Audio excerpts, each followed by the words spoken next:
धन्या भागवती वार्ता प्रेत पीड़ा विनाशिनी सप्ताहोऽपि तथा धन्या कृष्णलोक फलप्रदः। हे भैया, ये कथा तो धन्य है, धन्या भागवती वार्ता, जो प्रेत पीड़ा का भी नाश कर देने वाली, किसी के काल मृत्यु भी हो जाए तो कुशलो धीरा वक्ता कार्योति निष्प्रह।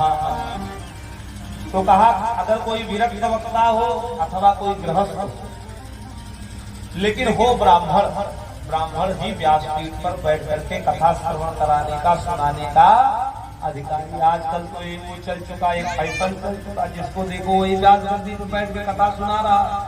वो अपना तो पतन कर ही रहा है, साथ साथ जजमान का भी पतन कर दे रहा। उससे कोई फायदा होने वाला नहीं है, उससे तो जजमान का भी पतन होगा और उस कथा वक्ता का भी पतन नहीं। इसलिए भागवत में स्पष्ट शब्दों में लिखा, विरक्तो वैष्णो विप्रो, केवल ब्राह्मण ही व्यासपीठ पर बैठ करके और भगवान की कथा को सुनाने का अधिकारी है, अन्यथा और कोई नहीं। और दृष्टांत कुशलो धीरा, वो ब्राह्मण कैसा हो जो कथा श्रवण कराने वाला हो, कहा दृष्टांत देने में कुशल हो, अपने वेद पुराण शास्त्रों को जानने वाला हो, अपने कार्य में निपुण हो, और कथा की मर्यादा, कथा की महिमा के लिए कम से कम 5 ब्राह्मणों का वर्ण करना चाहिए। वर्णम पंच विप्राणाम कथा भंग निवृत्तये, ताकि कथा की मर्यादा बची रहे। और जो कथा प्रवक्ता कथा कहें तो वाचनीय कथा सम्यक धीर कंठा सुधीमता, तो बड़े मधुर स्वर में, बड़े प्रेम के साथ। और धुंधकारी का हाथ पकड़ा और बैठाया, चलो अब तो तुम भगवान के धाम चलने के योग्य हो।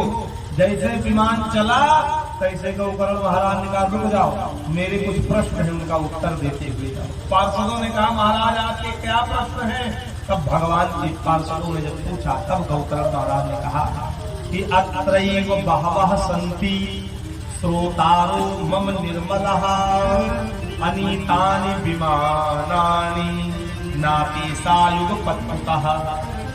कहा कि अत्रैव बहवः सन्ति, यहाँ तो बहुत सारे श्रोता बैठ करके शुद्ध अंतःकरण से भगवान की कथा सुन रहे हैं, लेकिन विमान केवल और केवल धुंधकारी के लिए ही क्यों आया, अन्य लोगों के लिए क्यों नहीं आया? मुझको कृपा करके बताओ। तब भगवान के पार्षदों ने बड़ा सुंदर उत्तर दिया। उन्होंने कहा श्रवणस्य विभेदेन फल भेदोत्र संस्थितः। श्रवण में भेद है। धुंधकारी ने 7 दिनों तक भगवान की कथा निराहार होकर के सुना, बिना कुछ खाए, बिना कुछ पिए। और सबसे बड़ी बात, मन क्रम वचन से कथा सुना। ऐसा नहीं तन यहाँ हो और मन कहीं और हो, तन तो यहाँ रहे और मन कहीं और रहे, फल मिलने वाला मन जहाँ रहेगा फल वहीं का मिलेगा। छोटा बरियारपुर। इसलिए जब भी बैठो कथा सुनने के लिए तो तन जहाँ हो वहीं मन भी हो। तो